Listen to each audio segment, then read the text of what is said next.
Hey folks, Michael McGee here. In today's video, I'm probably going to burst some of your bubbles. The people that think McGee has it all together. The McGee supplies all his own feed for all his animals off of his own farm. On and on we go. You might be wondering what Joel's building here. Joel's putting together a screen top for this right here. Big old wagon load of corn. He's making it out of wire so that it can breathe. If you've been around a while, you probably remember 2 years ago I made a video about that wagon load of corn. Last year I got that wagon load of corn again, but I didn't make a video about it. But this time I decided I've got to talk to you about it because some of you may be under the impression McGee grows 100% of the feed for his animals, and that's not true. But what my priority is, although I would have to clear a bunch of my land if I was going to grow 100% of my corn. That's not really my priority. My priority is feed security, having that feed on hand, just in case the whole system collapses. That way I'll have at least a year's supply.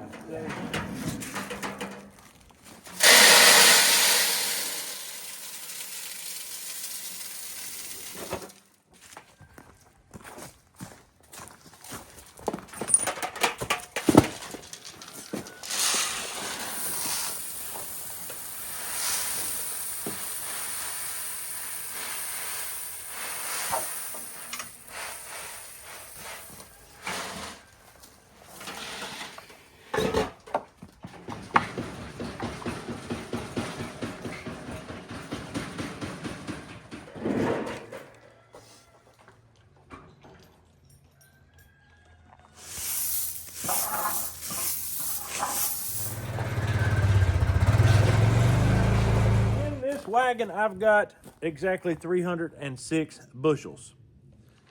Corn weighs about 56 pounds per bushel, so you're looking at over 17,000 pounds of weight in that wagon. With the wagon and the corn, I was probably pulling roughly 20,000, maybe a little less than 20,000 pounds, and you can't pull that wagon fast. It's got those big, bulky tires, and that thing will start bouncing and crow hopping down the road, and before you know it, you'll top the buggy over. So we came home between 20 and 30 miles an hour across the state line. We got this corn directly off the farm. It's a little cheaper that way.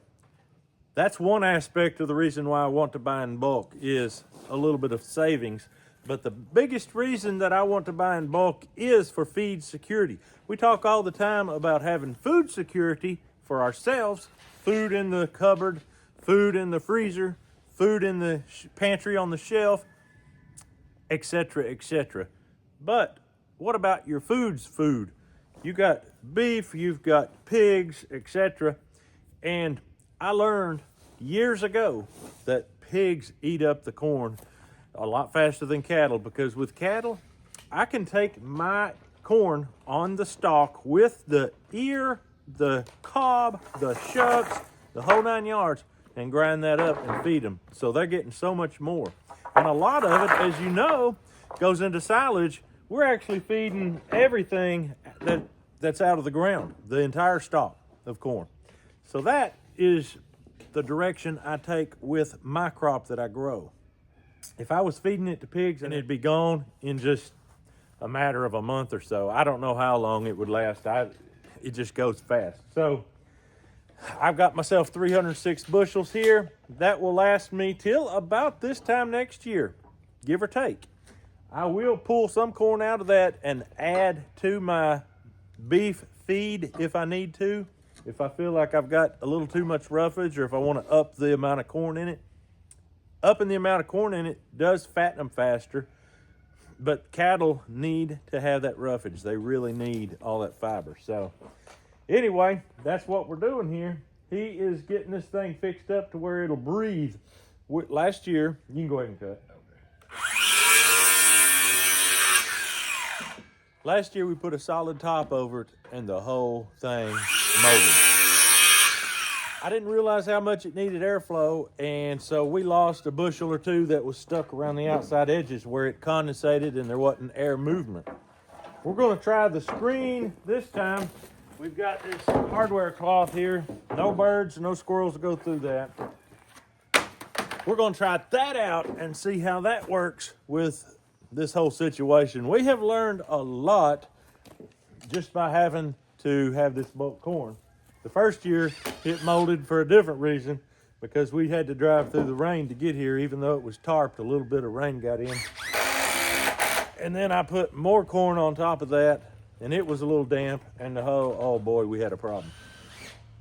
Still able to make it work, but hopefully this right here will be our best year yet with the corn.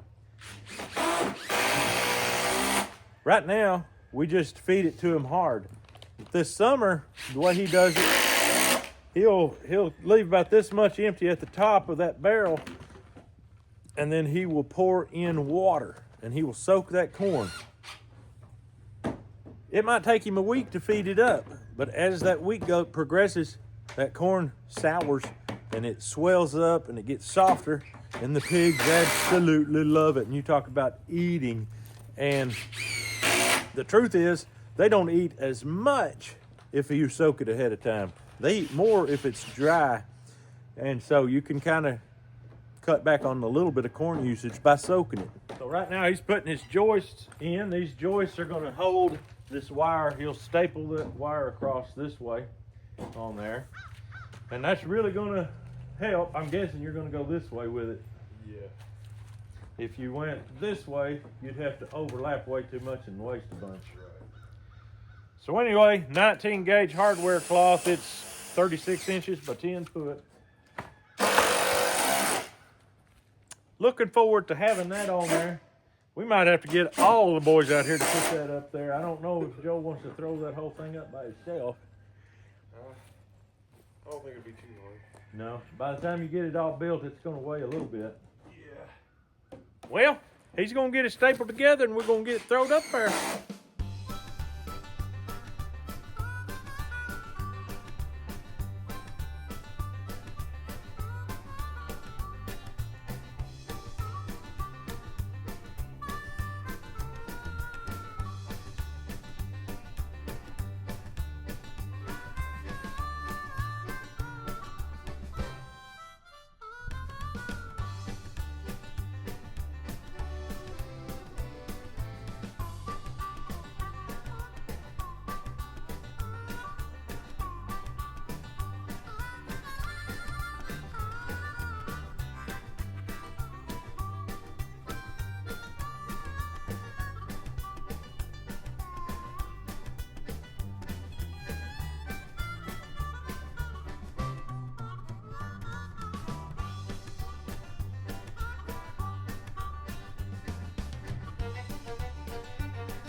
what do you think it's gonna weigh?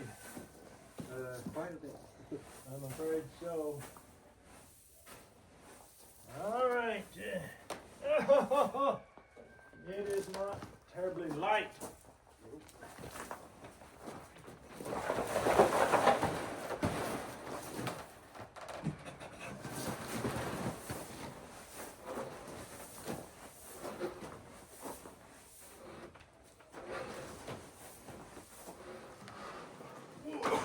Oh, careful. Don't push him off the edge there, Dave. Let me push it back just a little bit. Okay.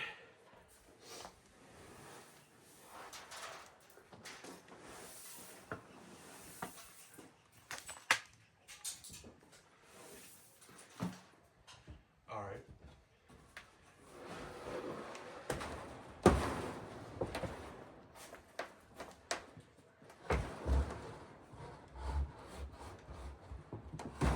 Ha-ha!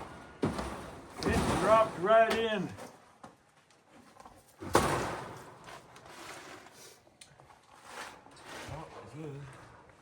What do you think about it, Joel?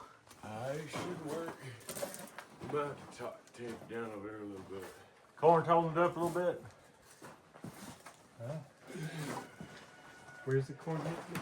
I don't see any corn hit. Over on that in the middle over there. Oh, okay. It should be down in, even though it's not all the way down, it's down low enough Yeah. to keep them, to keep the squirrels out. Yeah.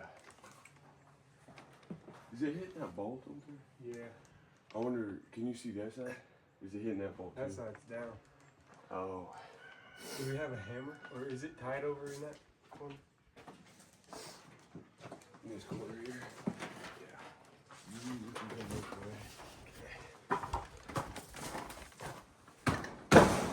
There, it dropped in. Oh, yeah. Yeah. Sweet.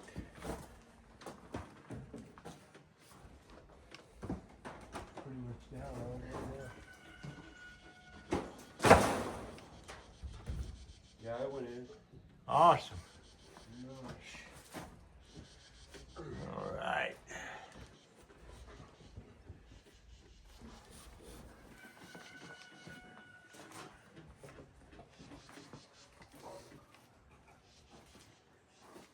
It's a long ways to the ground, David. Thank you, Joel. You're welcome. That should keep the squirrels out. I think it'll keep them out. That's exciting. Yeah. All right, folks, there you have it. That is my suggestion to you if you have animals, is to get your feed in bulk, if at all possible. It'll save you money. It'll give you feed security.